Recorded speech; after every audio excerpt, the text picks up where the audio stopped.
Hey everybody, welcome back to another episode of Rehash, a Web3 podcast. This is our penultimate episode of the season, so it's time to start thinking about which guests you might want to bring onto the podcast next season, as we'll be starting a new guest selection process shortly after our final episode airs next week. I'm your host, Diana Chen, and on this episode of Rehash, we are speaking with Irina Marinescu, co-founder and CEO of buidlbox, a global hub for builders to learn, earn, and connect in Web3. Irina is also a mentor at Tachyon and a founder of Women in Crypto, and previously worked as General Counsel at Gitcoin throughout its disaffiliation process to decentralize Gitcoin Holdings, which later became Supermodular, from GitcoinDAO back in the spring of 2022.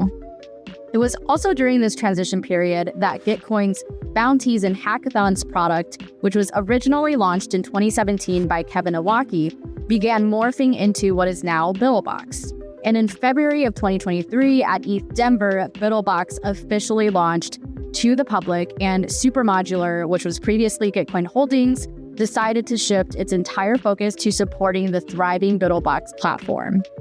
In this episode, Irina shares updates on where buidlbox stands today and how it's shaping the future of learning and work, what she learned from the Gitcoin disaffiliation process, both from a legal and from an organizational perspective, and how non-technical people can get involved in hackathons and building in the space. We then get into a short conversation about the recent SAB 121 bill that President Biden recently vetoed, why Irina believes the SEC hasn't exactly been aligned with the crypto ecosystem, and the one thing we need to do more of as builders in this space to help regulators change their minds about crypto. Irina was nominated by Rachel and voted onto the podcast by Rachel, Gary Shane, Tim Black, and Meg Lister. So without further ado, here is my conversation with Irina. Irina, thank you so much for joining Rehash. I'm so excited to talk to you. Likewise. Thank you so much for having me. This is an utter privilege.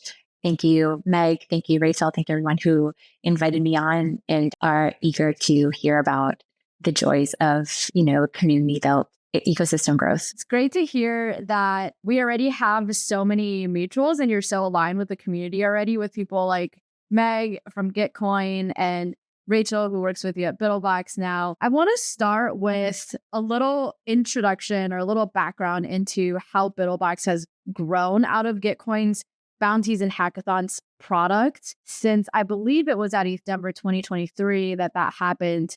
And so since then, how has the product changed through that transition from being a Gitcoin bounty and hackathon product to now being its own separate thing, buidlbox? And then how has that evolved to what it is today? I would say at a high level at that time, Gitcoin's grants, highways, and sort of community directed decisions around what gets built are clearly public goods, and they were thriving and are really important leg of the stool around ecosystem growth. And candidly, to me, that has always been like the perfect DAO use case, in the sense of, building open source requires direct public coordination. That's something that isn't served with a lot of intermediation. That funding has traditionally been deficient, and you have now more than ever, right? More talent coming online and being able to contribute in the traditional sort of working in public style of open source. And so Gitcoin is, to me, largely responsible for a lot of the growth or the Cambrian explosion around Ethereum.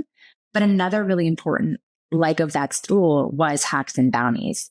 I think a lot was learned in the years from Genesis, from 2017, that we were eager to build upon. So respecting, on the one hand, the community's ownership of community-directed grants around public goods, and the fact that really sits within the Gitcoin community and has for a long time, we thought, well, it's time to really build on all the learnings over those years on how doing hacks well is sort of our highest and best use. And so over the years, we've run actually over 170 hackathons, generating over 17,000 projects and over $10 million in prizes awarded, and over 40,000 users that are contributing. And so there's a lot of learnings that goes into how do you continue to engage that community. That's really the lifeblood of working in public. And that was a moment, right, where we did debut at ETH Denver, but we just kind of really put our heads down and continued to build a lot of product improvements that are always builder first, that are always intended to make it as easy as possible for builders to showcase their work, to find their tribe, to, find non-technical talent that can help articulate a lot of their objectives and hopefully build a lot of compelling use cases that I think at the end of the day is the most important work. The more compelling use cases we have, the less regulatory hindrance we have. And so from a legal perspective, I really think this is kind of the most important work.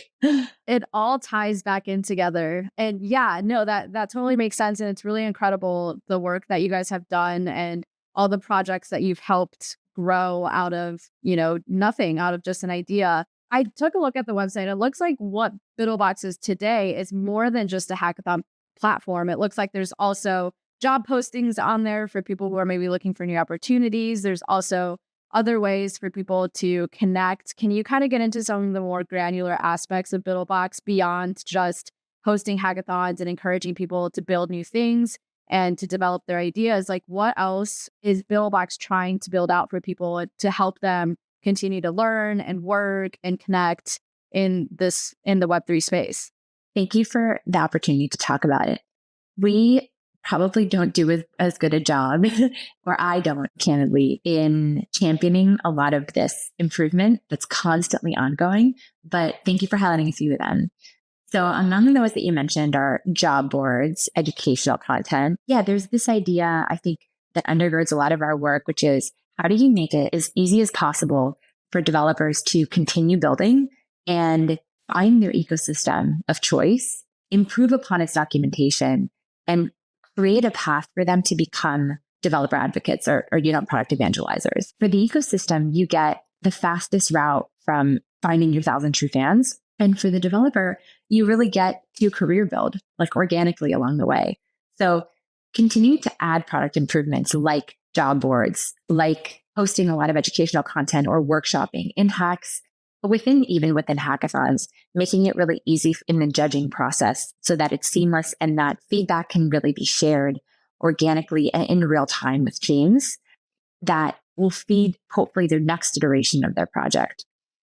A lot of this goes to, again, how do you make it really easy for folks to showcase that work, for it to stay live and easily be improved upon and have other team members continue to join. And hopefully, at the end of the day, there's stuff in the pipeline around hopefully an academy, but having a pipeline where folks can go and continue to iterate and scale, right? After the 0 to 1 phase, continue to scale. A lot of that sounds like it could be overarching applied to whatever developer persona. I think at the end of the day, we're focusing on how best to community engage, how to improve or help ecosystems improve on their documentation and incent talent to contribute to that flywheel. So yeah, again, the educational content, making it really easy for folks that are non-technical, for example, to join, getting rid of those barriers that might be otherwise intimidating. That's a really good point. I'm glad you brought that up because a lot of our listeners are non-technical. And I think for a lot of non-technical people, when they hear hackathon, they either feel intimidated or they feel like this just doesn't apply to me because people think, oh, I have to be technical. I have to know how to code in order to build something. But the fact of the matter is that's actually a misconception that people have because people need non-technical people. They need marketers. They need business development people on their teams in order to push their product forward. Building the actual product, coding the product is only step one. But it's same thing with creating content. You can be the best content creator and create all of this content, but if it doesn't get seen, then what's the point? So for non-technical people listening to this, what do you have to say to that? Anything to add to that? And then how can they get plugged in to hackathons and feel like they're also contributing to building out this ecosystem? I'm so glad you asked. As a non-technical person myself, right? As a technical person in the law, perhaps, but candidly, I had the same reaction, right? And I'm laughing because I haven't finished this, but this is a great book on sort of the ethnography around developers, which goes a little bit to the current comparative lack of diversity, if we will, over time in the talent demographic in the space versus the 50s, for example. So in the 1950s, women comprised 30% of the workforce that were developers. One of the first developers were women. But over time, culturally, a lot of barriers made that difficult to continue. And today, a lot of the tech that informs almost all of our behavior, right? These are protocols that drive the rules around how we engage with one another online, which is predominantly how we engage writ large, have not taken into account a lot of different perspectives. And so having non-technical talent contribute to that protocol development is key. It's true that we have a majority of technical talent on the platform, but upwards of 30% are not. So some of that is, like you said, marketing talent, BD talent, design, community management, a lot of talent phenotypes that you need for a successful project. You might have a great idea and a great protocol, but if you can't get it out to users, it becomes really, really difficult to get traction. Make it really easy for you as non-technical talent. When you join, it's a really seamless registration. In fact, you asked how might folks get involved. One easy way, perhaps, we're again running permissionless this year in conjunction with Blockworks and Bankless. We ran it last year. It was a great success. And that might be a great way for people to get involved. Sign up. There's actually I'm happy to offer the folks that are listening to Rehash a discount code if you use buidlbox for 10%. But joining that hackathon might be a great way to start, and you can also enjoy the conference and be at the tip of the spear as it relates to tech advancement and, the regulatory headwinds around Web3 more generally. When you register, you can elect the ecosystems that you might be interested in, or perhaps you don't yet have a preference, but also the skill sets that you bring, and they're not exclusively technical.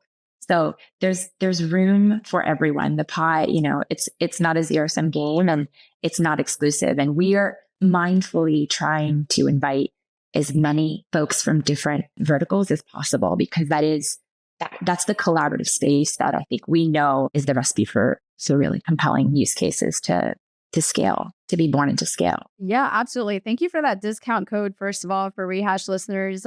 We also have Rachel in the chat who's saying if you want to host a no-code hackathon on buidlbox, to hit her up. She's Rachel Please on Twitter. And then we have Annalisa in the chat saying to sign up for permissionless hackathon.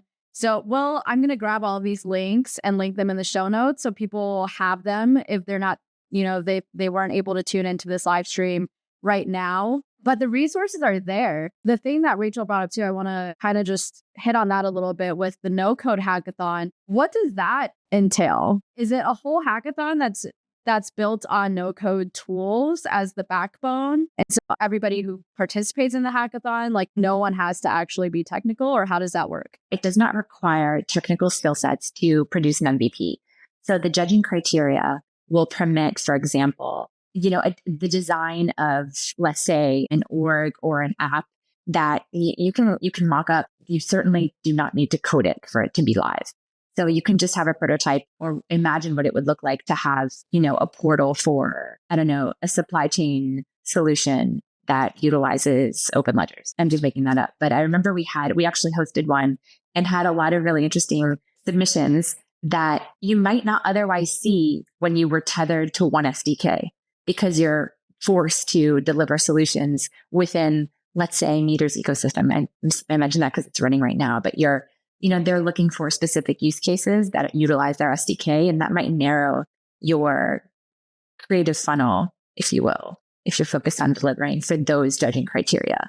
But where if you expand the aperture, then I think the creative process can be in many ways more interesting. Absolutely. And Annalisa just dropped a link to the Codeless Conduct Hackathon from March 22 as an example. That's a great example. Thanks for dropping that link, Annalisa. But I think it's super cool that there are these no-code tools. And I personally hope to see no-code tools get developed even further, sort of selfishly as a non-technical person, so that there's even more that people can do, in terms of building out their ideas and things like that. I'm curious to hear more from you about what you think the future of work and learning looks like. Is what you're building at buidlbox kind of the vision that you have for that, like one central place that people can come to eventually learn about Web3, and then also to find projects and teams that they can engage with and participate in, to find jobs from the job board that they can take on, to have this one-stop shop to, do whatever they want to do in this space. Is that kind of how you envision the future of work and learning in the crypto space, and maybe even more broadly in other industries as well being? Like, how do you see the future of work and learning changing as we move forward? I hope it's changing. I hope we're having a hand in improving upon it. I think education writ large is still like a vestige of the industrial age in many ways. Demand for a workforce that was very good at numeracy and discipline and basic literacy and focusing in on discrete tasks for very long periods of time and outputting tools along the way, that skill set crowds out like a lot of creative energy. And whereas I think learning by doing and experimenting is like a whole different way to learn. And this is candidly really near and dear to my heart because I have a young daughter and I like the magic of watching her experience the world is beyond humbling. And so I think when I imagine what the world will look like for her and how she will select her path to contribution in the world, I imagine it will be less read write and more like read write own, more doing, owning, participating, iterating, and moving on, and collaborating, like a lot of collaborative work. So I think, yeah, I would love to see hackathons be candidly a part of every single educational experience and every single production experience. I think there's another great book by James Sisman that I haven't gotten through entirely on work. And it talks about the change in how we think about work and our time spent working and how we don't value or we don't really think about the work that we put into household work or collaboration with our peers. And there's also this notion of work was really designed for you to meet people. Like work should be a way to collaborate. That's what it's really about. Like we are social animals. We should be co-creating. And so work shouldn't be this vestige or the lineage of, again, read, write, and spit it back out. That's not conducive to like innovation in the future. And so I think Web3 alone, I think crypto alone is changing the game. And so, yeah, it's very humbling to be a part of this movement where you're iterating and you're experimenting all the time. And like hard coding experimentation into learning is amazing. I agree with I that. hope that's the future. I agree with that so much. I mean, I'm all about experimentation. Rehash started as an experiment in and of itself, and we continue to experiment in various ways throughout. So I am all for that. I do think it's funny that, the two people talking here who've gone to law school and like really, really invested ourselves into the traditional education system are now sort of shitting on that system and trying to, invent a better way. But, maybe we have more to say about it because we've experienced more of it. And so, we've noticed more things that can be improved. But I also think that as, like the space that we work in is so global at this point, our coworkers are from all over the world. I would think and I would hope that when it comes to education, that we can also take from our learnings from different systems around the world and build it into our system in order to make it better. And so an example of that is like my sister is about 8 years younger than me, and she grew up largely in Canada, whereas I got all of my education in the US. And even seeing the differences between how K-12 education is different in the US versus in Canada, I think from at least anecdotally what I experienced versus what my sister experienced was my education was very focused on, getting those SAT scores. Like, what is it going to take to get the grades? What is it going to take to just learn these like fundamentals, but not really thinking outside of the box, not really experimenting very much, not really focused on that team collaboration and things like that. Whereas the education she got in Canada felt like the opposite of that, whereas a lot less time was spent on fundamentals and hacking the system and getting the SAT scores because they don't even have that. And a lot more time is spent on creative thinking outside the box. Like I remember when she was in high school, she had to complete this assignment, write this essay or something. And she was given a prompt and had to write it. And I was like, well, that's so obvious. Like you would obviously like write it about this, right? Because in the US, you're trying to think like, okay, well, this is the answer. And it's like points for this. Exactly. Yeah. And she was like, there's no way I would get a good score for that. That's way too obvious. Like everyone is going to write that, And I was just like, oh, wow. Like that's so entirely different from the way I got my education. That's so interesting. So they're actually rewarded for being able to think outside of the box, be creative, come up with novel solutions that aren't obvious and aren't the solutions that every other student is going to come up with. Whereas if you come up with the obvious thing in the US, you're rewarded for that because that is quote unquote the right answer that they're looking for. And in Canada, you're penalized for that because it's just not creative. And it's, it's so boring and like obvious. And these two countries are like so close together. I'm sure if you go farther out into other parts of the world, the way that their education system is structured, it's even more different. So hopefully in the future, we can learn from other systems around the world, bridge it together and incorporate it into our system in order to make our education better. But yeah, sorry, that was a very long-winded tangent. So inspiring.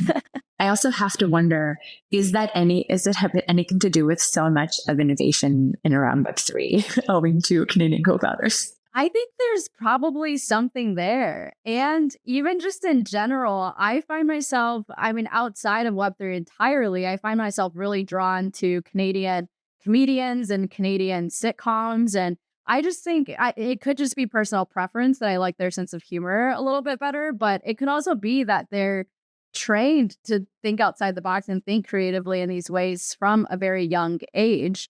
And so this is how they still are growing up, and obviously there's like pros and cons to each system, but it is really fascinating. But that like thinking outside the box creativity aspect has always inspired me a lot. It's so interesting. And I couldn't agree with you more about our experience shaping how limiting it is when you're not rewarded for that kind of thinking.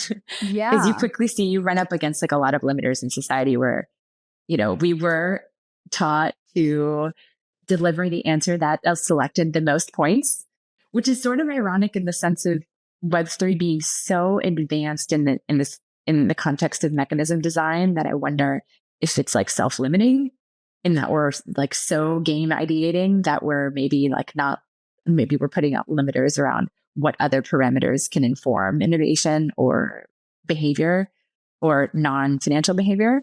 That's really interesting about Canada. I didn't know that. And I do hope, like you said, a lot of the collaboration that we're seeing with talent has historically, I think, hewn very close to how open source development has worked for, the last 60 years, which is very heartening. But I hope that expands into like an even larger segment of contributors that are learning the ropes along the way. And that can also bring in, their learnings from their education across the world. Like one thing that stuck with me recently was learning that only 2% of schools in the United States are Montessori schools, which is a very small number. I would have guessed. It's that. I would have guessed it was higher. I feel like I hear about it more than 2% of the time. Really, if we're just in a demographic where we're more likely to hear about it, I'm not sure. But it's disheartening how much is still very rote-based, very like read-write. Compared to most of my friends in Web3, I'm not the most online person. And with how fast things move in this space, it can be really challenging to keep up with the newest projects and what's trending. That's why I love Forage, a community-curated front page for launches shaping on-chain culture. A Forage launch page combines a press release and a commemorative mint into a sleek single page where they garner support in the form of mint. Projects receiving more mints are bumped to the top of the page, which means I can finally stop doom scrolling or worrying about missing an important launch and simply check Forage to stay up to date on what's happening on-chain. And as an added bonus, Forage uses protocol rewards, so supporters receive a referral reward each time someone mints through their referral link. Go to forage.xyz to get started today. So I want to shift gears a little bit and talk about your time as General Counsel at Gitcoin. You were really integral in their process of when Gitcoin was kind of separating into Gitcoin Holdings and then GitcoinDAO. They were going through that decentralization process. I was curious, first of all, like just zooming out, what were some of the learnings you had from that whole process of trying to decentralize, trying to separate, like not even just honing in on a legal perspective just yet, but like in general. I know decentralization, progressive decentralization was a buzzword back in 2022. I want to say every organization seemingly wanted to progressively decentralize. It worked out for some, very few, I think. And I think a lot of them were forced to question, do we actually want this? Why do we actually want this? Why are we saying we want this? Oh, wait, we don't actually want this. It just, everyone's just jumping on the bandwagon. So what were some of your learnings from that period of transition that Gitcoin went through? I think probably my one big takeaway is one that I had high conviction with going into Gitcoin, which was it's people all the way down, like people before protocols. And so if you can hard code a lot of high fidelity behavior, or if you have any conviction that already exists in that ecosystem, then you have less to worry about from a legal risk perspective, right? Like you working in public is replete with risk, legal risk, personal risk, accounting, labor, money transmission, financial crime, sanctions, terrorist financing, everything that's top of mind for regulators today. It applies all the way down to people operating protocols that are working in public. And so if you happen to be lucky enough, as I was, to be working, I would say almost as an observer on the periphery of an ecosystem that is truly bottoms up. Like I said, open source development has been a grounds up experiment and work in public since the get-go. I mean, there are ethnographies written about this. The fact that Gitcoin keyed really close to this and had contributors over a long period of time that were voicing their opinions around what should get built in and around Ethereum primarily. And that was working. And they were optimizing for the preferences of the many and what, became quadratic funding. I think respecting that was operating and that was working was lucky, really, to have the opportunity to be there at that time. But I think my one learning was, fortunately, that I think Gitcoin is like a high fidelity team of folks and has been for a very long time. And so they are really, really focused on building public goods and iterating around grants allocation mechanisms. And that has been their North Star. And they continue to stay, honest to that. I think if you keep that in mind and you recognize this is the work that we're doing, we're building in public, there's a lot of risk here. And so we have to be good actors and good stewards of these protocols and take ownership of what goes right and what goes wrong and speak up when things go wrong and call out bad behavior and self-police, really. If there's more of that, I think we would have less maybe regulatory headwinds. Perhaps guessing, but that's how I feel. Yeah. And I mean, that's challenging in and of itself because and we hear people talk about conflict resolution within DAOs when you don't really have necessarily a CEO and a leader and a management team and all of that. And conflict arises and you have no processes in place for how to handle that, no HR team. It's like, what do you do? So tons of questions that arise around there too. But I totally agree that I think a lot of times we fall into this pattern of just egging each other on and getting caught in this little bubble that crypto people live in and sort of ignoring the outside world. And it's like, we can't do that because we still exist within society. Speaking of which, we get into all of the legal stuff, as much as we would love to operate in our own little bubble, there is a lot of regulatory and legal considerations that we have to have, especially for people working in the US. I'm curious, what did you see as being some of the biggest legal question marks for Gitcoin as they were going through that disaffiliation process? And also maybe they're some of the same question marks and the same issues that you see other DAOs or other decentralized organizations running into as well. I think there were a lot of great thinkers, and there still are in our space, that are lawyers that are iterating really thoughtfully on this. And the prime question probably still lives, it sounds like, which is, the extent of providing legal protection, the extent of what are so-called wrappers, right? And generally, when you're thinking about protecting people, when it's people all the way down and making sure that they're protected from legal risk as it relates to their stewarding public protocols that might be used and hopefully are never, but misused, to the extent that any liability flows through to anyone affiliated with those protocols, you want to ensure that they're protected. And so that, I think, informed candidly the DAO's thinking around how they would organize. And so they opted for ownerless foundation because these are, again, public protocols that are meant to be stewarded for the public good. And so there is no sense of economic aspect to utilizing public rails, right? I think those questions, though, still live, and attendant to them, right, are all of the other, what kind of risks arise? Tax, of course, varies across jurisdictions. To your point, what are the live questions for US folks? Gitcoin's contingent, I think, had, again, folks from all over the world. So it was more, I think, Gitcoin doing a good job, like its leadership at the time doing a good job of telegraphing or being honest with folks about consult counsel. Unfortunately, it gets expensive for folks, but just being open about guiding people to the extent that you can, but being honest about your limits and that you're not, qualified in various jurisdictions, and that there hasn't been a lot of movement in affording people options to organize beyond the ones that we already know.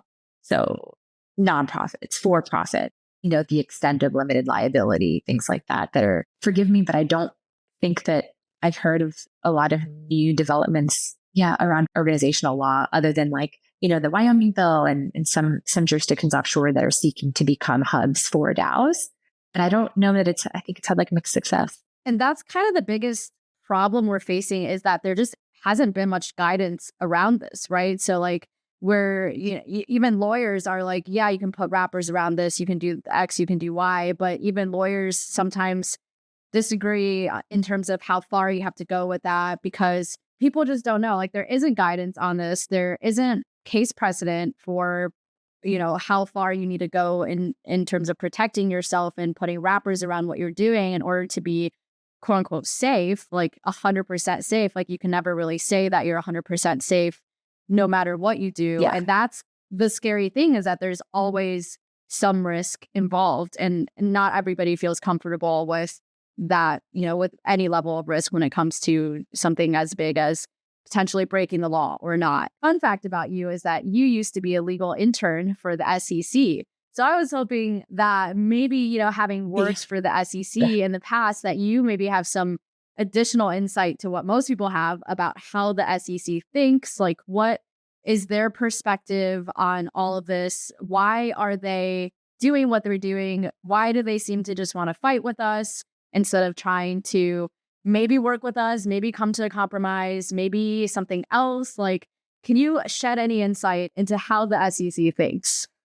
I will caveat by saying I was there at a different time under Mary Jo, and so the administration is different. I just think it's really important to know what their limiters are. They have a job and they have a mandate, and their mandate is largely around, investor protection, consumer protection, facilitating capital formation. And so their job isn't to innovate or to incent innovation necessarily. They're not rewarded for that. So in the scheme of where do you get the most points? It's not create innovation. It is be reactive and be responsive to consumer concerns or investor concerns. And so that did inform, candidly, some of the cases that were built, ones that I was a part of, were cases that involved market manipulation in the bond markets, which are really liquid markets, very deep, historically important markets. It makes a lot of sense to be policing those markets because those financial instruments inform, the wealth and future of a lot of Americans that are relying on their retirement savings. Whereas today we have so much innovation that they're trying to, I think, get their arms around and squint into the future as to how it might relate to, folks' retirements. So I think they have a different challenge today, but at the end of the day, the mandates are really important. I kind of feel like we don't give enough credit about what the mandate really is, and we expect them to worry about the same things that we're worried about, whereas it's not their job. But they are reacting to what's on the front page of the paper because that's what Congress is reacting to. They're taking direction from the public, and the public is saying there's fraud here. So let's please be diligent about sussing it out. One thing that people have been talking about recently a lot is SAB 121, which was the SEC's staff accounting bulletin that wanted to prevent banks from providing digital asset custody services.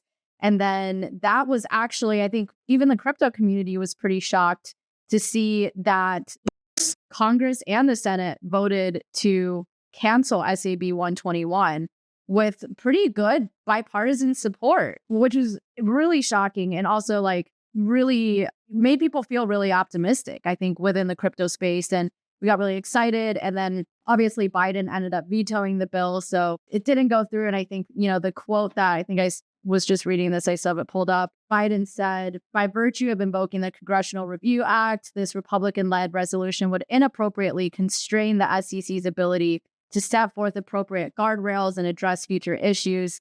This reversal of the considered judgment of SEC staff in this way risks undercutting the SEC's broader authorities regarding accounting practices. My administration will not support measures that jeopardize the well-being of consumers and investors. I'd love to hear your take on all of this. Obviously, Biden's using that similar language to what you just said the SEC's mandate is, protecting the well-being of consumers. I always feel kind of like bored or tired of hearing that. And it seems like just like the fallback that they all use is consumer protection. But, it never goes further into how is this consumer protection and like, what are they protecting consumers from exactly, or any details around that? It does feel like there's a certain level of, especially for purposes of headlines, like this is our mandate. We're just going to hang our hat here. I think people are operating within the incentive structures that they live and they're limited by like their opportunity set for whatever reason. I'm not involved or I'm not knowledgeable about like the ins and outs of the Hill. And there are so many great associations that have their real pulse on this. I think on the one hand, it was unsurprising because we knew and he telegraphed that he would veto it, notwithstanding congressional support.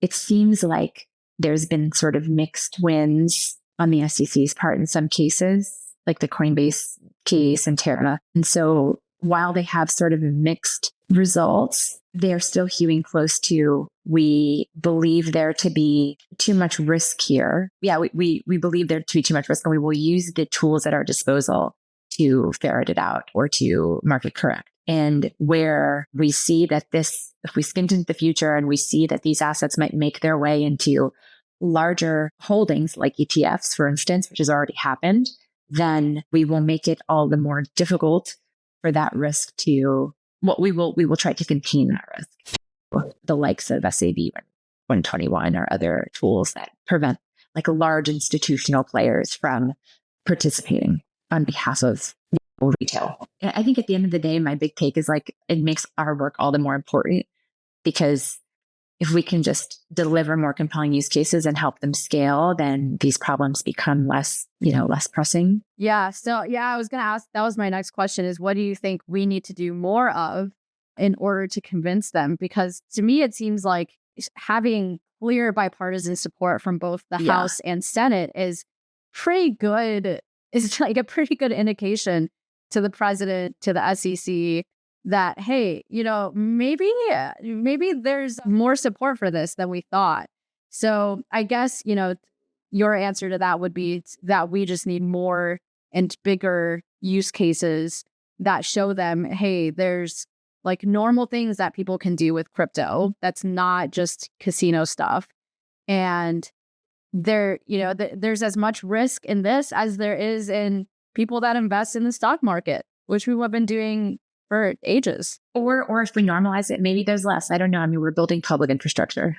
This is public infrastructure. We haven't built the stores yet that much. This is the most important work.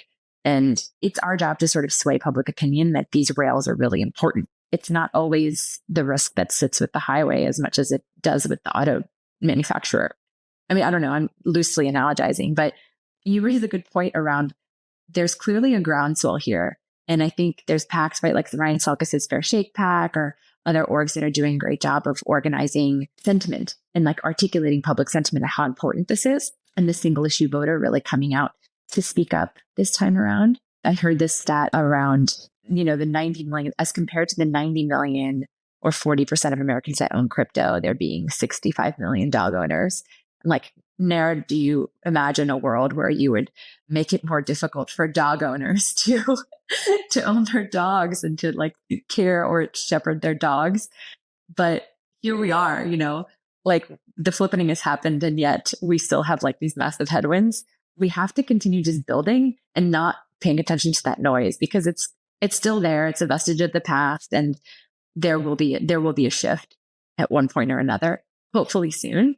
But you can't bank on it. And I certainly, can't prognosticate exactly when it will happen. So we're just focused on building, Right. Yeah, no, absolutely. But like that point you just brought up too reminded me, yeah, one of my reactions to this, Biden vetoing SAB 121 was that even just from okay, honestly, like I highly doubt Biden himself knows that much Right. about crypto at all. So whoever is advising him of this, I would think that even just strategically during an election year, right? Like you would want to, if you're someone who like doesn't really know anything about crypto, maybe doesn't care, wouldn't you want to just vote according to what you think is going to garner you the most support or your party the most support, which is to kind of go along with what the House and the Senate already voted? Like strategically, if I'm Biden, I don't know anything about crypto, I don't really care. I'm just going to say, well, the House and the Senate both supported this bill. So I don't even know what this bill says, but I'm just going to go with it, because like that's what's going to garner me the most support in this upcoming election coming up very soon, which everyone's focused on right now. Am I missing something here? No, I don't think so. I think the like gerrymandering, if you will, of party lines isn't as clear cut. And so notwithstanding, what was it like Roger Federer yesterday, the speech that he gave, the graduation speech where he's like, I'm like the top rated tennis player, but I've only won half of points. Like just because you have like a groundswell or in a vacuum, Congress itself saying, we agree this is not sensible to treat them as a liability for custodians, such that they have to double count and it becomes prohibitive to serve as custodians.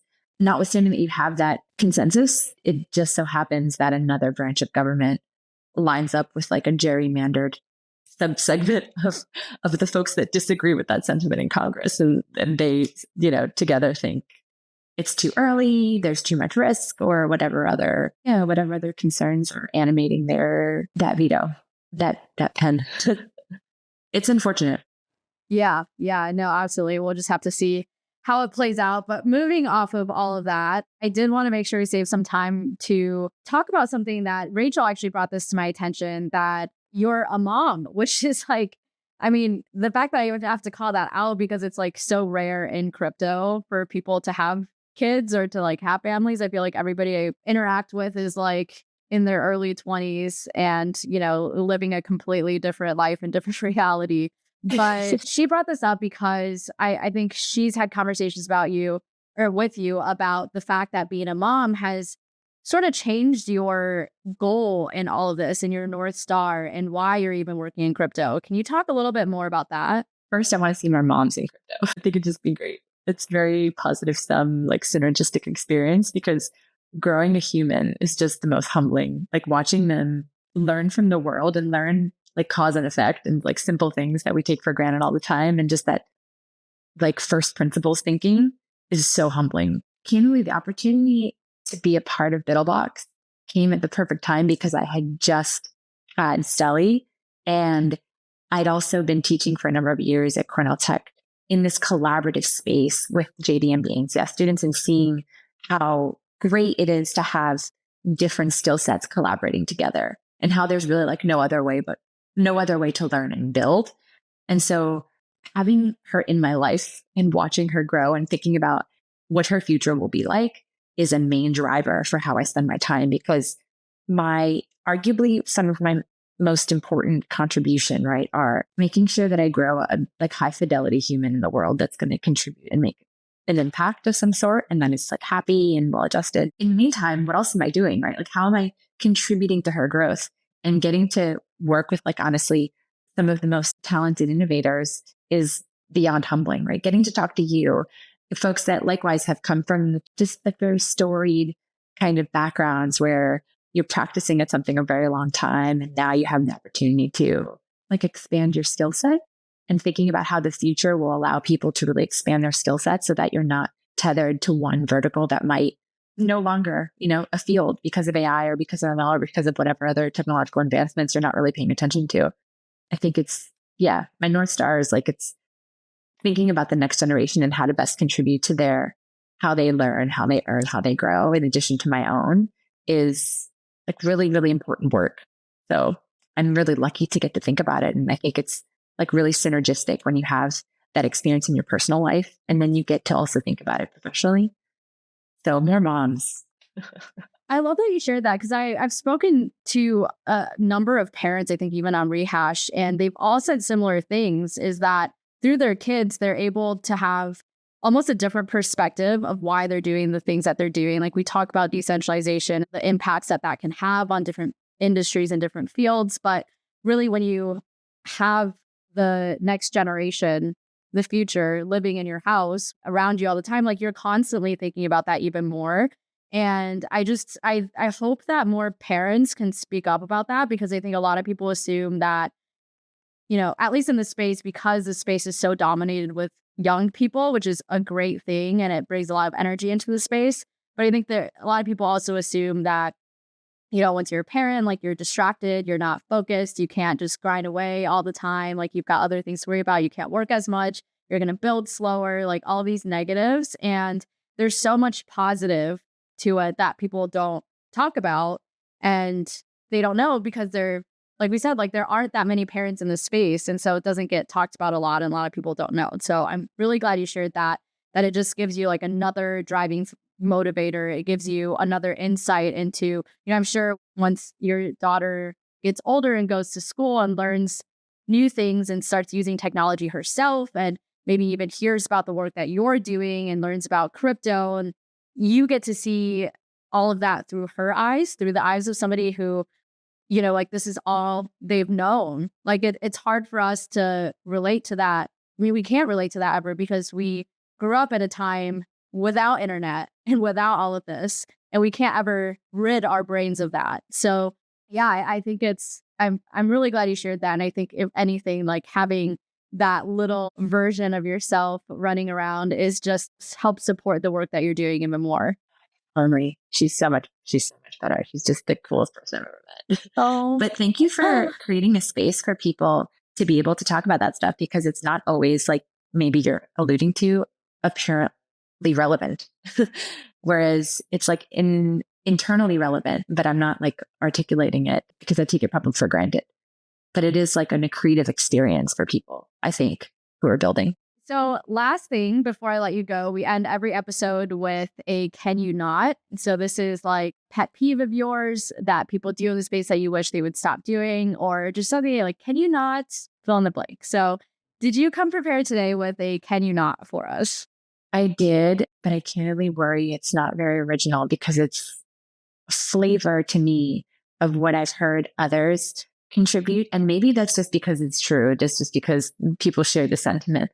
But it's basically like, can we not throw so much shade, perhaps on each other, perhaps on regulators, perhaps on, if we can just focus on building and not, creating like disparate spaces, I think that would be very helpful for rowing in the same direction from a regulatory risk perspective.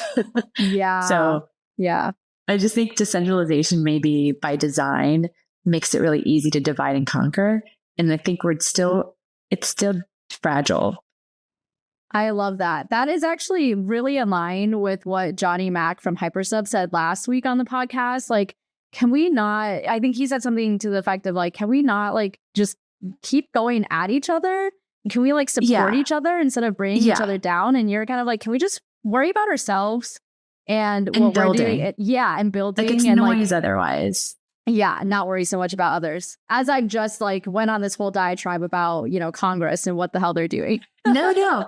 I mean, that's healthy. That's healthy debate. I actually think credit, to Web3, but if you are active on forums, I think that forums are a wonderful example of, at their highest level, in some of the most active DAOs, like really robust debate. And seeing more of that as opposed to Twitter snipes is, I think, like really healthy and encouraging. If I saw more of that, then we should be openly debating, but we do expose ourselves to risk at the same time. So just being mindful of how we do it would be nice. High quality forums, not Reddit style forums. Yeah, exactly. Just to clarify that. No, I totally agree. I love that. What a positive note to go out on. Tell people where they can find you, Irina, if they want to follow you personally, and then also where they can go to check out buidlbox. And I'll be sure to link all the links that Annalisa and Rachel and other people dropped in the chat as well. Thank you. Of late, I haven't been as active, but I will be in Denver too. I'm on Twitter and Farcaster, my name, Irina Marinescu, and buidlbox, buidlbox.io. Please do use buidlbox for joining us a permission listed here in Salt Lake. It's going to be amazing. And please do consider joining a hack. It's very, very easy. And if you're eager to participate and contribute in Web3, you'd be surprised how easy it is. Hopefully how easy we make it for you to do. Love it. People in the chat are saying, never followed anyone this fast. We'll link all of that in the show notes for all of our future listeners to follow along as well. Thank you so much for taking the time today, Irina. I really enjoyed our chat. Thank you, everyone, for tuning into the live stream. But for anybody who's listening to the recording later on, we appreciate you. And we'll be back again next Thursday with our final episode of Rehash for the season. Thank you for tuning into this episode of Rehash. Rehash is hosted, produced, and edited by me, Diana Chen. Rehash is also supported by our community of NFT holders who curate our guest lineup each season. To get involved, head over to our website at rehashweb3.xyz and collect this episode as an NFT. Anyone who collects an episode becomes part of the Rehash community and will be able to nominate guests for future seasons. To learn more about how to become a guest on the podcast, go to rehashweb3.xyz/podcast. And to learn more about sponsoring the podcast, go to rehashweb3.xyz/sponsor.